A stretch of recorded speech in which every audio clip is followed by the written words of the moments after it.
Gledalke in gledalci, lepo pozdravljeni v oddaji Aktualno. Danes gostimo voditelja oddaj Dobra volja s Francem Gorzo. Franca Gorzo, lepo pozdravljeni. Lepo zdrav tebi, Anja, in pa seveda vsem gledalkam in gledalcem vaše TV ideje. Franc, slabo leto je tega, ko smo začeli snemanjem zabavnih oddaj. Povejte mi, ste pred začetkom snemanja oddaj slutili oziroma mislili, da bodo te oddaje dosegle takšen uspeh, kot so ga? V bistvu niti ni bilo preveč časa o tem razmišljati, ko smo se dogovorili za to sodelovanje. Zdaj, kakšen bo odziv na oddajo, ne moreš predvidevati. Lahko si želiš, želja je seveda bila, da bo oddaja gledana, da bo uspešna, ker vedno, ko začneš nek nov projekt, ne moreš vedeti, kako bo to na koncu izpadlo.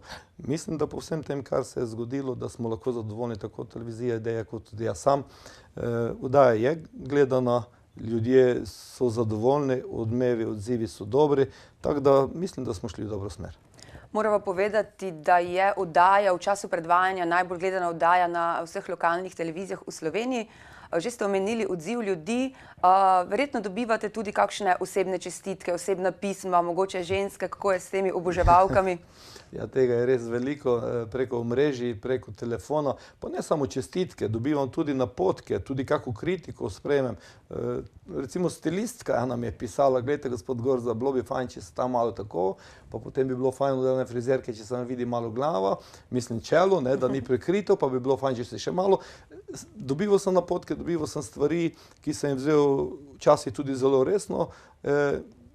Jaz pravim, več glav več ve in vedno je treba prisluhniti tudi mnenju drugih. Glede na to, da je za vami že kar nekaj teh snemanj, je še pred novimi snemanji še vedno kakšna trema? Trema bo vedno. In dokler bo trema, do takrat bodo oddaje dobre, bodo pristne, ker če treme ni, potem bom rekel v stilu Lajčija, potem je to šalabajzarstvo in odidemo preveč stran od začrtane linije. Trema je vedno. Tudi sedaj je bilo malo treme, ko sem šel v studio, čeprav vem, da v bistvu nima se kaj zgoditi, da me Anja ne bo ugriznila, da me kamera ne bo požrla. Trema je vedno in je dobro, da je. V četrtek, ta četrtek, še zadnji sklop snemanja oddaj, zadnjih 3 oddaj v tej sezoni. Kaj si lahko gledalci, pa tudi obiskovalci obetajo tokrat? Ja, veliko. Ne samo, da imamo izvrstne glasbenike, veliko različnih žanrov muzike. Če mogoče naštejem nastopajoče, pa gremo od najmlajšega. V tej oddaji bo nastopil do zdaj najmlajši. Ivano Ostojić, velik glasbeni up, bom rekel, idol, lahko rečemo, mladih Pomurja, kaj vse on že dosega na svojem področju. Potem bo tu naša Marina, prava Goričanka, sedaj naštevam individualiste, vokaliste, torej Alfi Nipič bo prišel za svojim silvestrskim poljubom, potem bo tu Majda in Marjan Petan, moja malenkost kot vokalist se bom tudi pojavljal v oddaji, in potem pa gremo na ansamble. Imamo iz Bučke, na Dolenjskem prihajajo ljudski glasbeniki, to so bučanski ramplači, pri kateri sem veliko krat že bil tudi sodeloval na koncert, njihovi so res kvalitetni, dobri. Iz Dolenjska še prihajajo čudežni dečki, pa potem iz Sevnice ansambel Francov Cvirka, gre za ansambel, ki igra 30 let. Potem imamo iz Šaleške doline ansambel Šepet, imamo Atomic Harmonic na tej prireditvah, potem imamo še tudi ansambel Roka Žlindra, oni so bili udeleženci Evrovizije. Skratka, mislim, da bo res vse 3 oddaje, ki bomo posneli tokrat v Zvezdi, morajo izpasti fantastično. Torej, zdaj smo povedali, oziroma ste našteli nastopajoče, je pa v oddajah tudi veliko presenečenj oziroma nagrad za gledalce in obiskovalce. Ja, sedaj seveda zaključek tega snemanja, prihajamo do nekega finala, bi rekli. V vseh oddajah nas je spremljala Zlatarna Mari, ki bo tudi tokrat z nami. Upam, da se na snemanju pojavi tudi gospa Mari, da se lahko javno zahvalimo za vse to, kar je dala.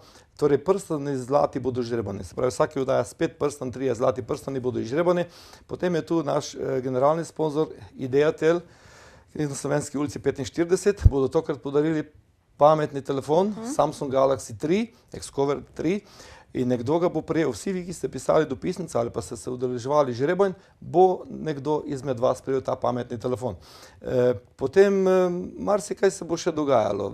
Pustimo se presenetiti. Tle je to adventni čas, predbožični, novoletni čas, ko se bodo vrtele te oddaje, in malo bo mogoče tudi sama oddaja. V tem smislu ne samo glasbeno, glede božičnih pesmi, tudi drugače malo obarvamo v to smer. Verjetno je ljudem, ko dobivate odzive, ta čar snemanja, mogoče vaših kakšnih napak, še dodatna popestritev oziroma neke vrste zabava. Vsi, ki smo na tem snemanju bili, pa tudi sama si bila, pa vidiš, da komaj čakajo, da se zgodi kak kiks. Teh kiksov je malo. V začetku jih je bilo več. Večkrat smo prekinili snemanje, teh kiksov je malo, ampak ljudje kar čakajo, da Gorza reče, zdaj pa gotovo, reži, cepaj, ne piši, toga ne kaži ljudem, ne.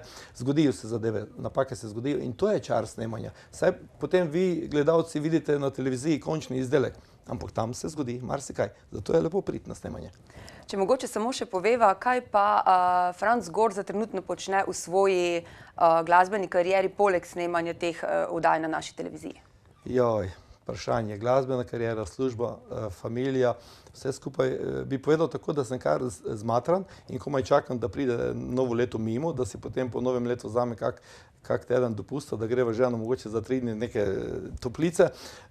Kaj počnem na glasbeni karieri? Pripravljam tudi ta koncert pred Božični, ki bo na Razkrižju 18. O tem bomo še poročali, da bom delal zdaj neke posebne reklame. Skratka, zdaj se pripravljam na to oddajo. 2 dni imam še možnosti, da jo izpilimo, da povemo spet ljudem kaj lepega, kaj zanimivega. Drugače pa živim čisto normalno življenje. Franc, če mogoče še za konec povabiva ljudi na tokratno četrtkovo snemanje. Jaz mislim, da še kakšna vstopnica mogoče je naprodaj. Treba bo sicer pohiteti, ker tu veliko mesta v pivnici Zvezda glih ne bo. Okrog 120 ljudi bi lahko bilo udeleženih na snemanju, tako da če še nimate vstopnice, pa še poiščite tole zadnjo vstopnico. Ali greste v Zvezdo, ali pa na TV Ideja pokličete, ali pa na Ideja Telo, mislim, da imajo vstopnice, tako da si rezervirate ta sedež. Samo 2 dni je še do snemanja, do spektakularnega snemanja, lepega snemanja, kjer bomo zaključili eno zgodbo. Prav, Franc, najlepša hvala za obisk v našem studiu in seveda veliko uspeha na četrtkovem snemanju, pa tudi v vaši karieri. Hvala lepa vam za povabilo, da sem lahko spet podelil z našimi gledalci nekaj minut in seveda se že veselim tega snemanja in že sedaj voščim vsem lepe praznike, ker zdaj že svečke gorijo. Vam, drage gledalke in gledalci, pa hvala za pozornost in nasvidenje.